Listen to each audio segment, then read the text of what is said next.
Olá, eu sou Leni e essa é a nossa terceira aula do curso de História da Língua Italiana.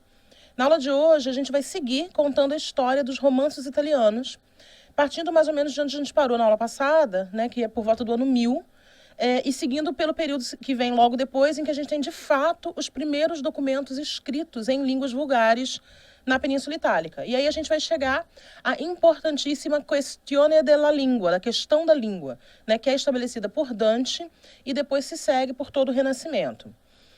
A gente vai, então, retomar desse mapa aqui, que nós já vimos na aula passada, que é a situação política da Itália por volta do ano 1000. Né? A gente lembra, então, que na virada aí do século XI, a gente tem a Itália subdividida em muitos reinos locais, né?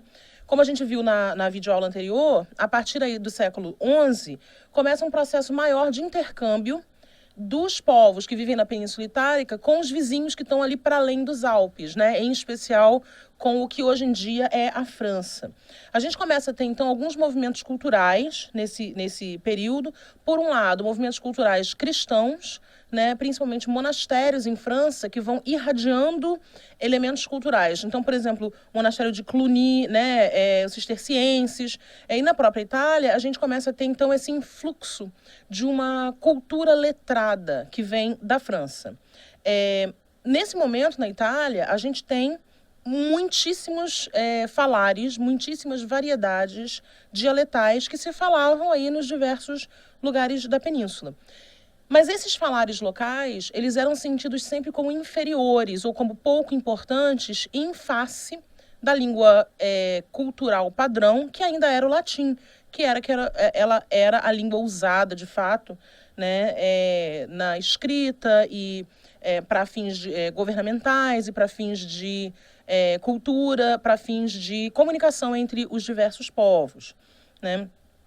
Só que nesse momento, então, aí por volta do ano 1100, a gente começa a ver essa cultura francesa se irradiando, como eu disse, por um lado uma cultura monástica, mas por um outro também uma cultura literária, né? Então, 1100 na França é quando a gente começa a ter lá algumas manifestações literárias que vão ser muito importantes para a cultura literária ocidental. Por exemplo, a chanson de Roland, né? Então, as novelas de cavalaria, as poesias de fôlego escritas em língua vulgar, em língua não em latim, mas nas línguas faladas pelos povos, né? Então, a gente também tem poesia lírica e tudo isso.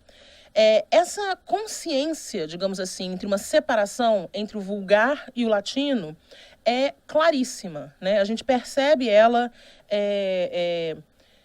claramente nos escritos das pessoas, ou seja, as pessoas sabem que a língua que elas falam já não é mais o latim, né? As pessoas têm a consciência de que as línguas faladas nos diversos lugares já não pode mais ser chamada latim, então ela é uma língua vulgar, e as pessoas também têm consciência de como essa língua é diferente de lugar para lugar, né?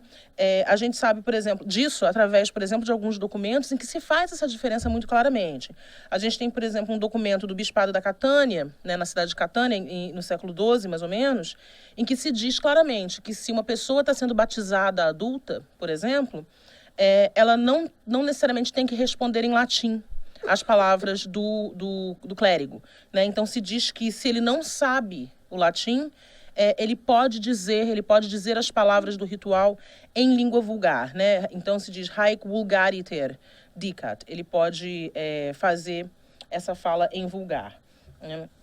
Ou seja, a gente tem ainda uma predominância dos textos escritos em latim, mas o desenvolvimento da literatura em vulgar em outras partes da Europa e somada a essa consciência, de fato, de que existe uma diferença na língua falada, né, e no latim escrito, faz com que haja um início de um movimento cultural diferente na Itália, né? Esse contato, digamos assim, prático e cultural com esses povos, principalmente com o que hoje em dia a gente chama de França, então tanto os povos do norte da França quanto a Provença, né, o sul da França, que vai ter um papel cultural importantíssimo nesse momento, esse contato com essas pessoas vai começar um movimento cultural na Itália, melhor dizendo, que vai então realmente nos levar ao estabelecimento de uma consciência da língua vulgar, de uma tentativa de escrita e de produção de textos nessa língua vulgar. É um processo lento, claro, e é um processo que, ao mesmo tempo em que ele é patrocinado ou proporcionado pela influência francesa, ela também sofre, digamos assim, o impacto da uma influência que vem do sul. E aí a gente está falando especialmente da Sicília, né? Onde há também o surgimento de um centro, de um polo cultural e literário. A Itália, nessa Itália meridional, se a gente também se lembra do que a gente falou um pouco na aula passada, a gente passa a ter uma relação muito, muito próxima com o que seriam os franceses também, né, com a Normandia, porque há uma invasão normanda ali no sul e o estabelecimento de uma povoação ou de uma população normanda no local, que traz esses elementos literários e culturais da França continental, né?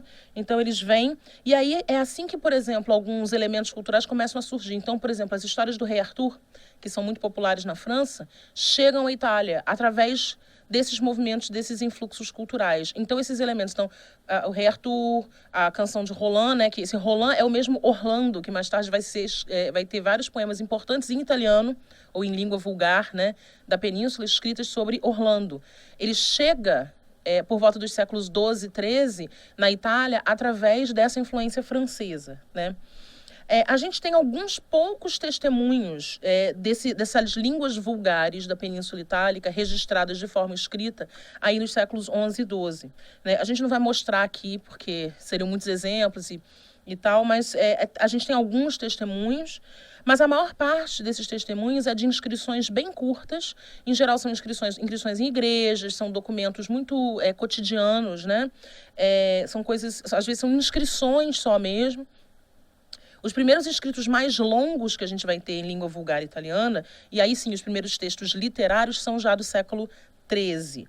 O século XIII é um século de intensas mudanças políticas, né, que vão desde essa expansão do Reino da Sicília ao sul, na primeira metade do século XIII, e vai até o fortalecimento dos poderes locais com o estabelecimento de governos daquelas cidades, né, cidades-estado, cidades de reino muito fortes no norte da Itália, como, por exemplo, Florença, como, por exemplo, Veneza.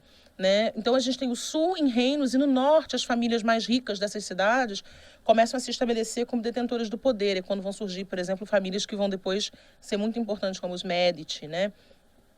E assim por diante. Então, esse é um período que, digamos assim, esse fervor intelectual que começa nos séculos XI e XII com a influência francesa, vai crescendo e tomando corpo na própria Península Itálica. A Sicília foi muito importante pela corte de Frederico II. Né? O Frederico II ele foi um mecenas das artes, então a corte dele na Sicília se torna um centro de produção de poesia. A gente tem que lembrar também que o reino da Sicília vai para além da Sicília-ilha. Né? Chega um ponto em que o reino da Sicília toma boa parte ali do sul da Itália propriamente.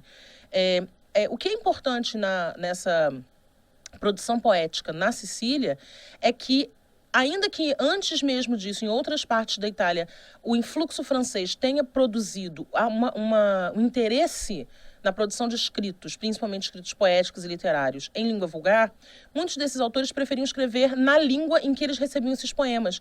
Então, a gente tem escritos em francês ou em provençal. Enquanto que a corte de Frederico II na Sicília, houve uma tentativa de se escrever na língua vulgar do local. Quer dizer, a influência que eles sofrem, ou a observação de como os franceses produzem sua poesia, traz para eles uma necessidade de produzir também poesia, mas eles não tentam fazer isso em francês. Eles produzem no dialeto siciliano local. Né? E isso é uma diferença importante porque, de alguma forma, quando essa poesia siciliana se espalha e é levada para outras partes da península, ela acaba surtindo esse efeito do registro da língua itálica vulgar, mas também outros locais começam a tentar escrever na sua própria língua, em especial na Toscana. Né?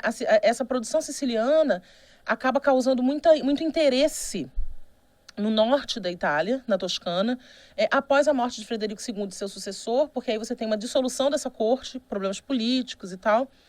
Mas esses poetas sicilianos e essa poesia siciliana, ela se espalha. E ela chega à Toscana e lá ela produz um efeito muito grande de outros poetas que se interessam e se tornam mestres de outros que virão depois e que tentam escrever aí não em siciliano, mas em toscano. Né? Ou seja, por exemplo, a Epopeia Carolíngia, né, quer dizer, que são os feitos de Carlos Magno, né, e outros romances arturianos e tal, a poesia trovadoresca, de maneira geral, ela começa a se espalhar ali e ser tentada, digamos assim, pela primeira vez, em língua vulgar itálica, né? É interessante observar também que é nesse período que surge pela primeira vez o nome italiano, né? É claro que existia já antes um adjetivo para significar a península, mas era itálico, era o que se usava, né? Era Italus, em latim, Italicus, e não tinha um nome em vulgar para dizer isso. Então, esse termo italiano, ele surge, ele aparece justamente por volta desse século XIII, né? Que aí é quase como se a gente estivesse vendo, então, realmente um florescer de alguma coisa própria italiana, né? É claro que a gente está falando aí ainda de uma coisa muito incipiente, até porque a gente não pode falar de Itália no sentido moderno até o século XIX, né? Que é quando você começa realmente a ter uma ideia de península itálica unificada. Mas é interessante observar que, em termos, né, nas palavras, isso surge antes, né? Que eu acho que é digno de nota. Bom, essa primeira poesia de arte que é feita, que é criada na Itália, ela se propaga então para a Toscana, né, e cria um grande entusiasmo lá. E para nós, esses conjuntos de textos, o siciliano e o toscano do século XIII, são o primeiro grande conjunto de textos em língua vulgar na Península Itálica, né? Agora, é um conjunto de textos muito difícil de se trabalhar ou de se estudar, porque, por exemplo, a gente poderia pensar, nossa, então a partir desses textos da Sicília a gente consegue saber exatamente como é que era a língua vulgar da Sicília na época. Isso não é verdade, porque a gente tem que lembrar que a gente está aqui pensando num momento ainda muito anterior à imprensa, né? Então, esses textos eles se espalham através de cópias manuscritas. E era muito comum que o copista, quando fosse fazer a cópia, quando copiava o manuscrito, ele já adaptava. É como se hoje em dia, por exemplo, a gente pegasse um livro do início do século XX, em que há assim, pré-reformas ortográficas, em que você consegue reconhecer as palavras, mas hoje em dia você já não escreve assim. E aí, na hora de copiar, ele fosse modernizando ou modificando a escrita, ou se aproximando essa poesia, que para ele era um dialeto diferente do dele, ao seu próprio dialeto. É por isso que se fala, por exemplo, em toscanização da poesia siciliana, né? Então, às vezes, a gente não sabe que se certos elementos que estão lá escritos era assim no siciliano, ou se isso já é uma modificação de um copista posterior. Então, é muito difícil lidar com esses textos, né? Isso, ou seja, essas cópias sucessivas, muitas vezes vão misturando ou modificando o texto. Principalmente porque nessa época você ainda não tem nada como, por exemplo, uma regularização da grafia. Então, cada pessoa escrevia a palavra do jeito que ouvia, da maneira que achava que era. Então, as grafias são irregulares. Às vezes, um mesmo manuscrito vai ter uma mesma palavra escrita de maneiras diferentes. Então, não é um material de fácil apropriação, não é um material de fácil trabalho. Ainda assim, é muito importante por ser esse primeiro momento de criação de um corpo robusto de escritos em língua vulgar na Península Itálica. E também por ser um momento em que você vai ter o estabelecimento de um novo parâmetro poético, que mais tarde vai ser chamado de dolce stile nuovo, né, o doce estilo novo, uma maneira diferente de fazer poesia, que é, na verdade, uma adaptação da maneira francesa, nova em relação à poesia latina, né, que tem suas características peculiares. Então, essa maneira nova, esse modo novo de fazer poesia, sai da França, chega da Itália através do norte e através do sul, se torna muito importante na corte de Frederico II e depois na Toscana, né? Isso no século XIII. Na passagem do século XIII ao XIV, a gente vai chegar, então, ao grande nome, o principal nome no estudo da história da língua italiana. Nós já falamos brevemente dele na aula passada, né, que é Dante Alighieri. Ele vive justamente essa passagem do fim do século XIII para o início do XIV, né? Ele vive aí de 1265 a 1321. E Dante Alighieri, ganhou vários epítetos, vários nomes durante os séculos que se seguiram. Um deles é de pai da língua italiana. Eu espero que na aula de hoje a gente entenda por que isso.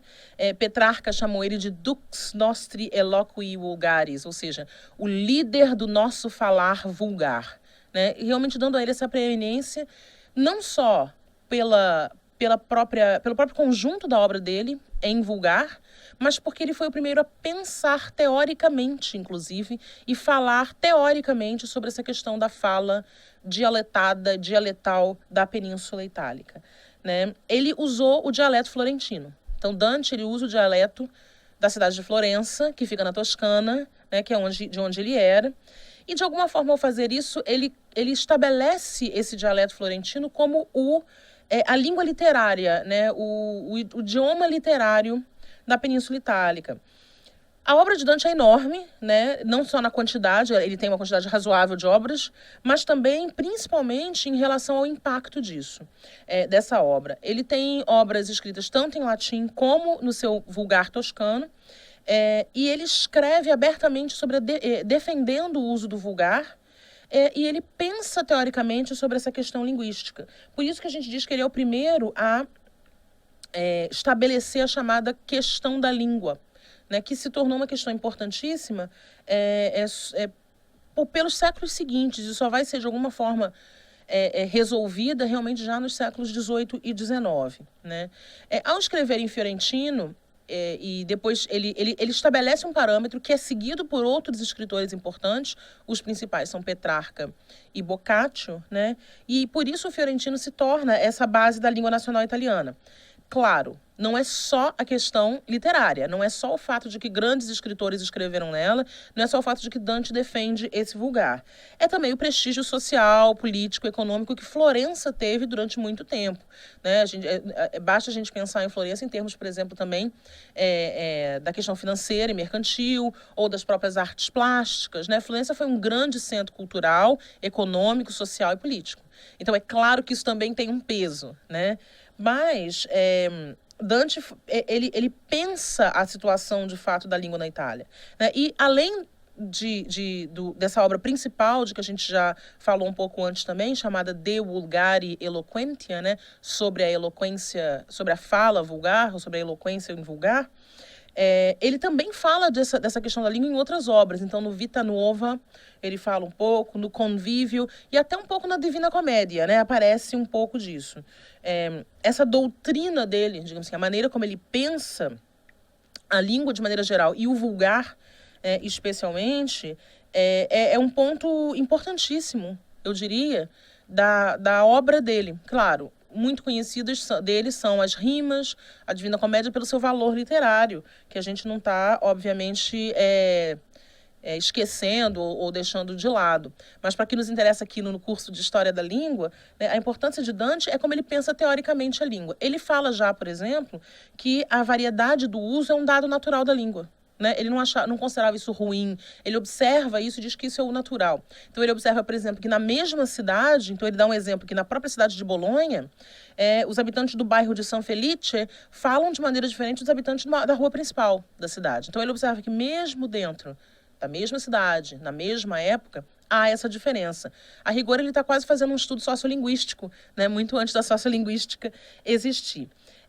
Ele, como eu mencionei também no último vídeo, ele faz um estudo de observação e de classificação das línguas, né? Ele separa as variedades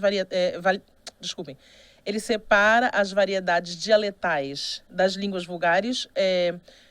Ele separa, na verdade, não só as línguas da Itália, como ele observa também as línguas ao entorno. Então, ele observa as línguas de oui e as línguas de hoc, né? Na Itália, ele fala sobre as línguas de si, né? Ele observa que se fala si lá para dizer sim. E ele enumera 14 grupos dialetais dentro da península, né? Ele observa essas línguas e ele vai avaliando as características de cada uma e pensando qual delas poderia ser a melhor língua literária. É claro que tem aí um elemento de juízo de valor, né, que hoje em dia a gente não faria, a gente não diz que uma língua é melhor ou pior que a outra, elas são diferentes, mas ele faz isso e usa diversas razões. Agora, no final, ele praticamente rejeita todos. Ele não acha uma língua perfeita. Ele não está ali defendendo que uma língua é a perfeita e todas as outras são ruins. Ele vê problemas em todas. O que ele buscava, de a rigor, era uma língua que pudesse servir de suporte para obras de grande valor. E ele diz que até aquele momento nenhuma língua tinha feito isso. Nenhuma língua ainda na Península Itálica tinha sido esse suporte. Ele queria uma língua que pudesse se tornar o núcleo central, em torno do qual você pudesse harmonizar as outras línguas em critério de elegância, de graça, de urbanidade e assim por diante. Essa obra principal dele sobre isso, De Vulgare Eloquentia, é uma obra inacabada. Então, talvez, se ele tivesse seguido nas observações e pesquisa dele, ele tivesse chegado a uma língua final. Ele não chega, ele não identifica nenhum idioma como o idioma ideal, mas ele inaugura a questão. Né? Ele põe a questão pela primeira vez, essa questione della língua, e outras pessoas que vão vir depois dele vão continuar discutindo isso. Né? Agora, a gente sabe que o dialeto fiorentino, por conta dele e por conta de Boccaccio e Petrarca, se torna esse idioma de identificação, ou seja, é o idioma no qual essas obras foram exaradas e outras obras, portanto, vão seguir esse mesmo caminho. Né? Bom, a partir da proposta de Dante, a situação linguística da Itália se configurava assim. Né? Havia o latim, que continuava a ter muito prestígio, ainda por muitos séculos. Então, era o prestígio da língua escrita, da língua de cultura. Os dialetos continuavam sendo falados pelos diversos povos peninsulares.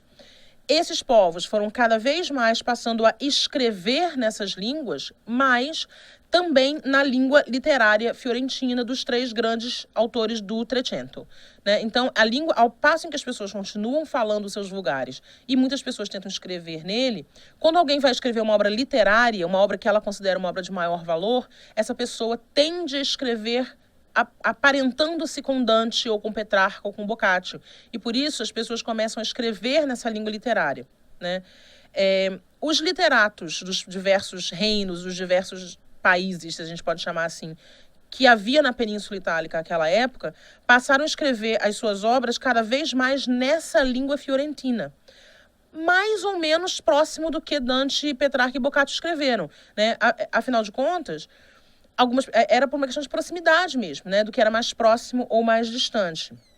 De alguma forma, a gente pode dizer que é esse o início de uma língua literária italiana. A gente pode, de alguma forma, dizer que esse é o início da língua italiana. Ainda não plenamente como ela é hoje, mas como uma ideia, né? E aí a gente pode talvez até observar que é como se a língua italiana tivesse nascido antes da Itália como uma realidade unificada nacional, né?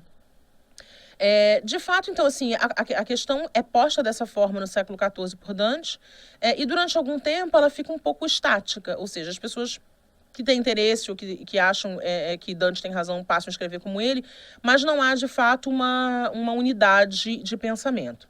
Isso significa que, no século XVI, quanto mais as línguas vulgares iam se afastando do latim, quanto mais as pessoas tinham essa proposta, esse desejo de escrever em vulgar e não mais em latim, chegou um momento em que já não era mais possível, digamos assim, deter essa marcha. Né? E aí essa questão da língua começa a ser por cada vez mais importante.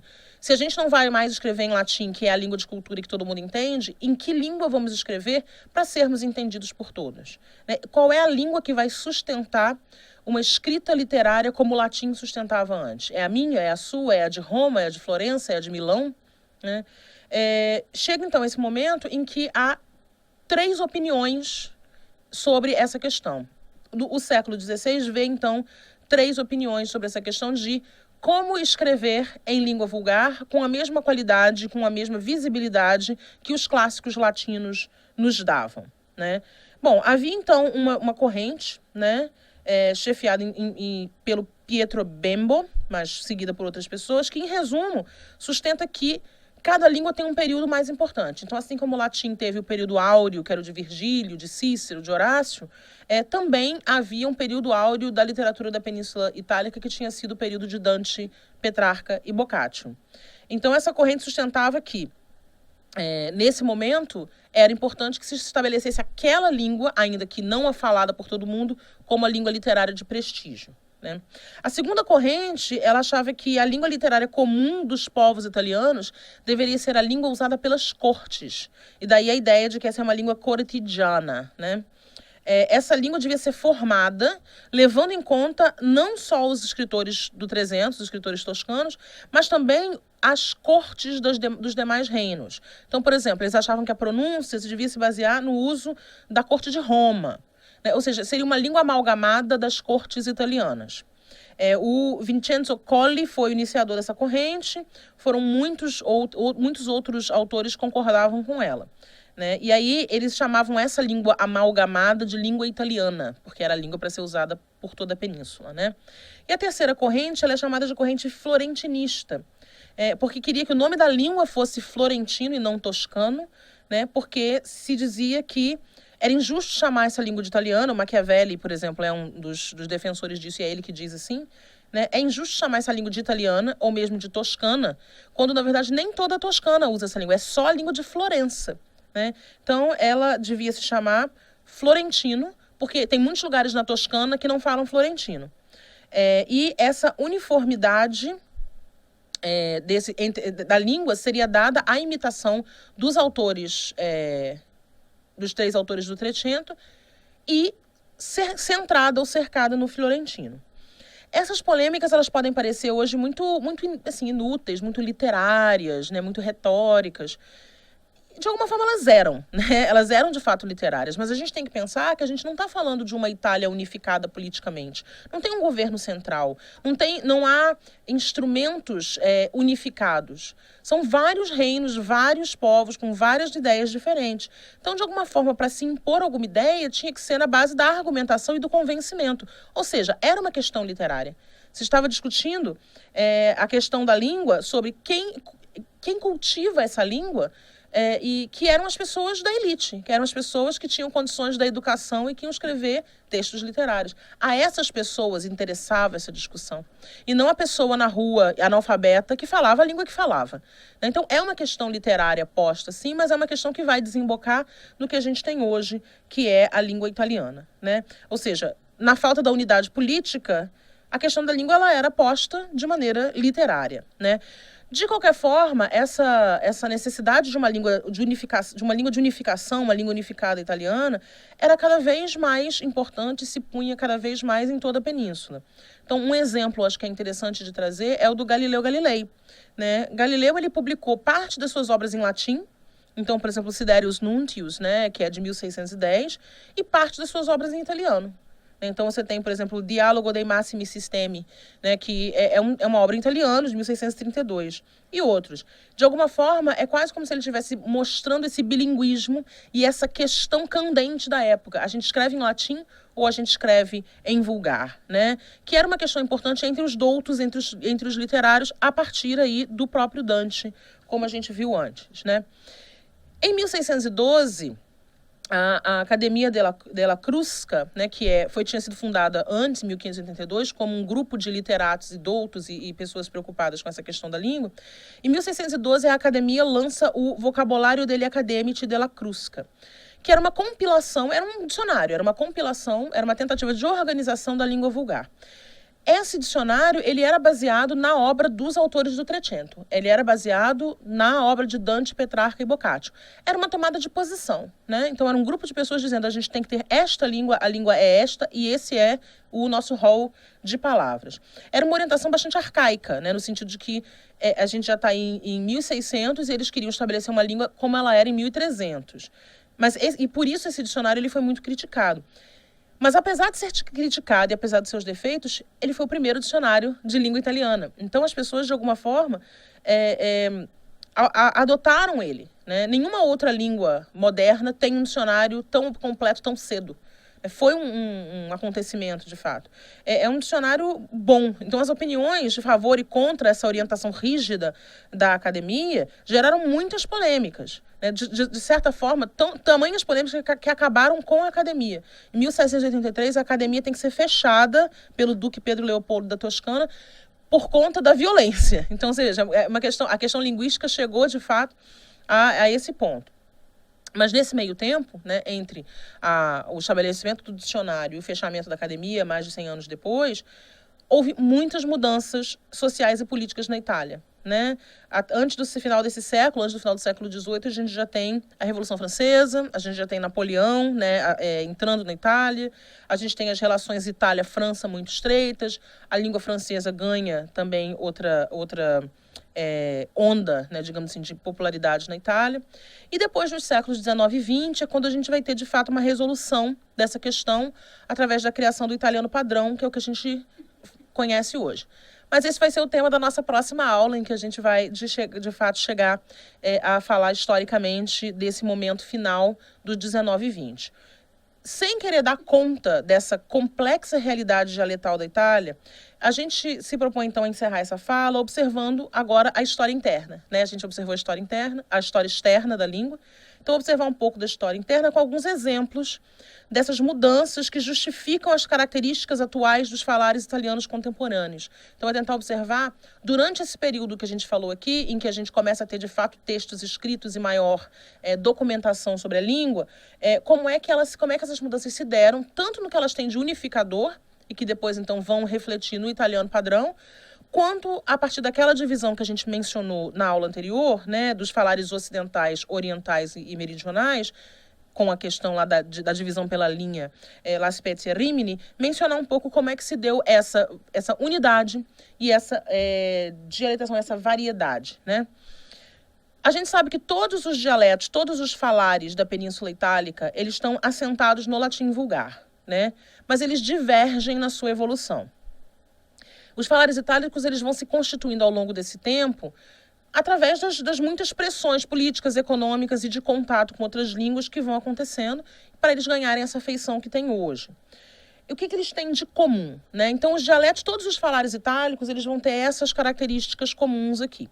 A gente comentou algumas na outra aula, mas, primeiro, né, a gente tem que observar que ela deixa de ser uma língua declinada, ou seja, no latim, a gente tem uma flexão, a gente tem uma mudança na terminação da palavra para indicar a categoria de função sintática.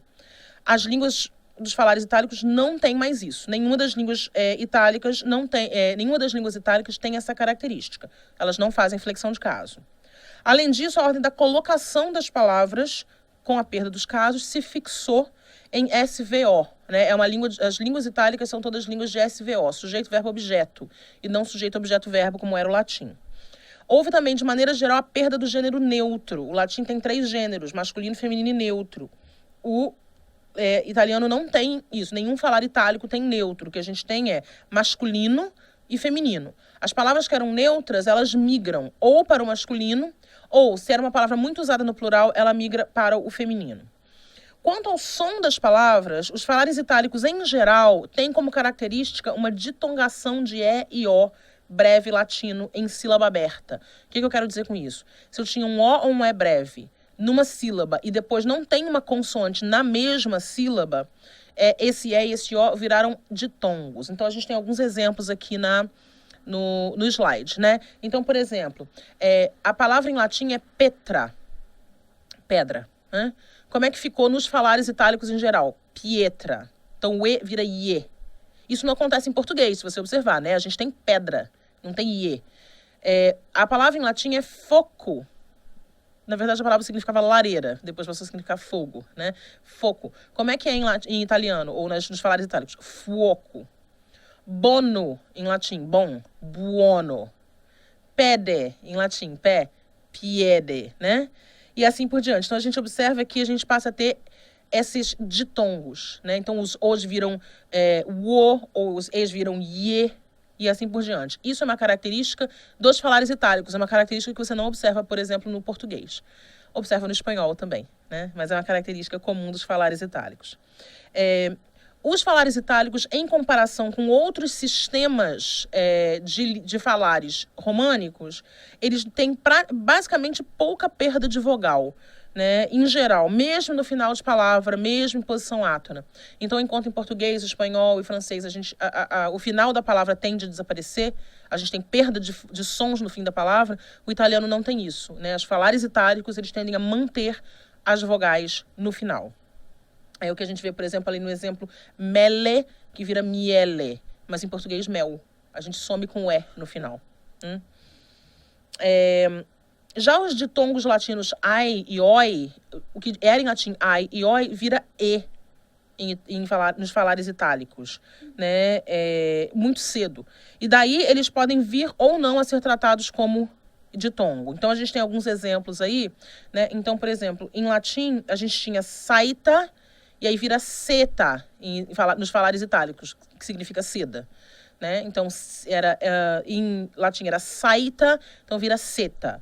Em latim era poina, e aí vira pena. Em latim era caesare, e aí vira cessare, e depois cessare, né? Então, vocês veem, os ais e ois, eles tendem todos a e.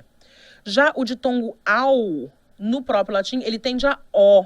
Então, o que era au vira o. Então, em todos os falares itálicos. Então, por exemplo, cauda vira coda, palco vira poco, auro vira ouro, e assim por diante, né?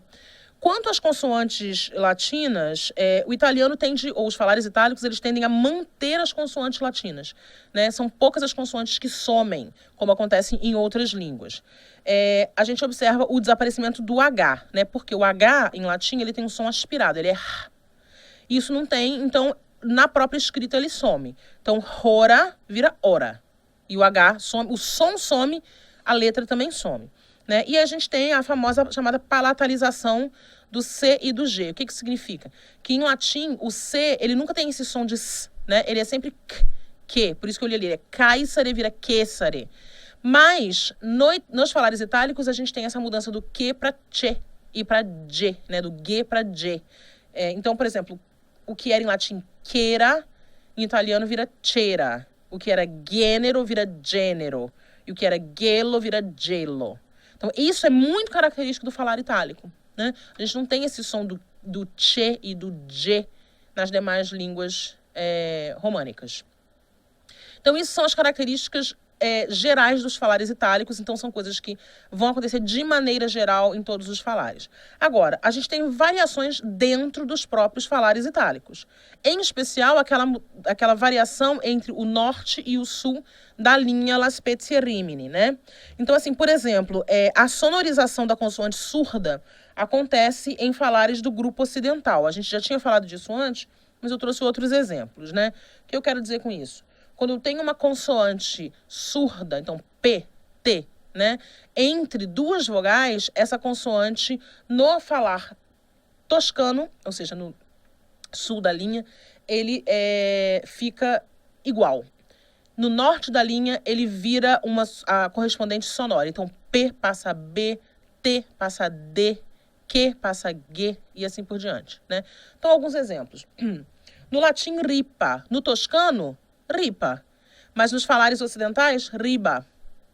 Né? Então, por exemplo, em português, ou no espanhol, ou nos dialetos itálicos que estão ali acima da toscana. Rota, por exemplo, que vira ruota, porque a gente tem o O ditongando, mas o T fica igual. Agora, nos falares ocidentais, rota vira roda, o T passa D. Insecuro, você passa a ter sicuro, mas o Q ficou igual. Nos falares ocidentais, seguro, então o Q passa a G. E um exemplo que a gente já tinha visto na aula anterior, o ita, do latim, ele vira vita, do toscano, fica igual, né, exceto a mudança do V, que acontece em todos os Vs. Agora, o T permanece. Nos falares ocidentais, vida, o T passa a D, né? Agora, se a gente pega o toscano como exemplo desse grupo oriental, a gente observa ainda outras diferenças, né, quando comparado com outros dialetos itálicos, tanto dialetos do grupo ao norte, quanto dialetos do grupo ao sul. Né? E lembrando que o do sul meridional, em especial o siciliano. Então, eu trouxe alguns exemplos também para a gente observar. Por exemplo, quando você tinha em latim o sufixo ario, né, em toscano ele vira aio. O R se liquida, ele desaparece. Né? Então, o que era fornarius, em toscano vira fornaio. Mas nos falares setentrionais, ou seja, do norte, isso não acontece. Então, a gente tem fornaro. O R permanece, o I é que some. Ou, por exemplo, a palavra notarius, né? Em toscano, notaio. Em vênico, nodaro. E aí a gente observa tanto a diferença do desaparecimento do I e do R, quanto aquela que a gente mencionou antes, que o T entre vogais passa a D. Né? São só alguns exemplos que eu estou trazendo. Outro, por exemplo, a diferença entre o toscano e os falares do sul, né? Entre o siciliano. Nos falares meridionais, o ND passa a 2 N's, ou seja, o D desaparece, e MB também, você deixa de ter o B. Então, ND vira só N e MB vira só M. Por exemplo, a gente tem aí a palavra quando, né? Quando, em toscano é quando. A palavra em latim é quando, tá? Nada disso é português. A palavra em latim é quando, e em toscano ficou igual, quando. Mas em siciliano, quando, né? O ND, o D some. Outro exemplo, columba, em latim columba, né? Que é o bicho, pomba. Em toscano, colomba, mas em siciliano, culumma. O B vira MM. Então, há essas diferenças, né, que vão, eu acho que assim, explicam o que é essa questão da língua. É isso, as pessoas na diferentes partes da Itália estão falando línguas ligeiramente diferentes, mas quando vai somando todas as palavras diferentes, né, e as pessoas estão assim, como é que a gente vai falar uma mesma língua? Ou pelo menos como é que a gente vai escrever e ser compreendido? Para falar um pouco, falamos aqui um pouco da parte fonética, né, dessas diferenças, vamos falar um pouco da morfologia também, né? As línguas românicas, em geral, elas conservam a conjugação verbal do latim, que é bastante complexa. Então, quando a gente compara a conjugação verbal do latim e do português, a gente não vê muitas diferenças, né? Tem lá 6 pessoas, eu, tu, ele, nós, vós, eles, o verbo muda para indicar presente, passado e assim por diante, né? Eu costumo dizer assim, o verbo em latim, ele é tão complexo quanto em português, espanhol, francês, italiano. Ou, na verdade, essas línguas aqui são tão complexas quanto o latim, porque mantiveram esse sistema verbal, né? Para tristeza de quem quer aprender essas línguas. Mas elas sistematicamente abandonam o futuro. Isso significa o quê? Que o futuro latino, a forma de fazer o verbo no futuro é muito diferente nas línguas modernas do que era do latim, né? Em latim, o futuro era marcado por uma desinência B ou por uma desinência E. E o que a gente tem é uma formação complexa. Então, você tinha amare e o verbo haver, O, que dá o amerò, né? O italiano, ele, em geral, os falares itálicos em geral, eles mantêm as 4 conjugações latinas. O latim tinha 4 conjugações do verbo, em português a gente só tem 3, mas o italiano mantém as 4, né? Outros, não só português, outras línguas desceram esse número para 3 também. Os falares itálicos, em especial, foram muito ricos em manter uma maneira de formar o verbo em latim que era com o sufixo isco, que a gente quase não tem em português, mas em italiano tem bastante. Isso já existia no latim, e os falares itálicos mantiveram e expandiram isso, né? Quase sempre são da 4ª conjugação. Ele não era tão comum em latim. Nos falares itálicos, esse sufixo ele entra com frequência, às vezes na conjugação, às vezes fora, né? E o léxico? O léxico do italiano padrão evidentemente, sai na maior parte do toscano, né? O léxico é as palavras, os nomes das coisas, né? É claro que o léxico ele é basicamente toscano. Mas esse toscano ele foi enriquecido por centenas de palavras vindas dos outros dialetos da península. Então, na verdade, o que a gente tem hoje com o italiano padrão não é o toscano. Ele é um toscano modificado, enriquecido, mesclado, né? Os italianos de hoje usam essas palavras muitas vezes sem saber de onde vem. E isso acontece justamente nesse período de amalgamento, digamos assim, das línguas, né? Então, eu trouxe só alguns exemplinhos para a gente ver, né? Então, a gente tem palavras que vêm do Piemonte, do tipo gianduia, palavras que vêm da Ligúria, do tipo pesto, palavras que vêm da Lombardia, do tipo risotto, minestrone. Eu peguei muitos exemplos de comida, eu sei, mas... exemplos do Vêneto. A palavra grazie é uma palavra do Vêneto, a palavra ciao é uma palavra do Vêneto, né? De Roma, tipo paparazzo, de Nápoles, pizza, mozzarella, da Sicília, máfia, calamaro. Então, assim, vocês veem, o léxico do italiano, ele vem do toscano, mas ele é enriquecido e aumentado por todas essas outras, por todos esses outros dialetos da Itália que estavam ali sendo formados nesse mesmo caldeirão cultural, né?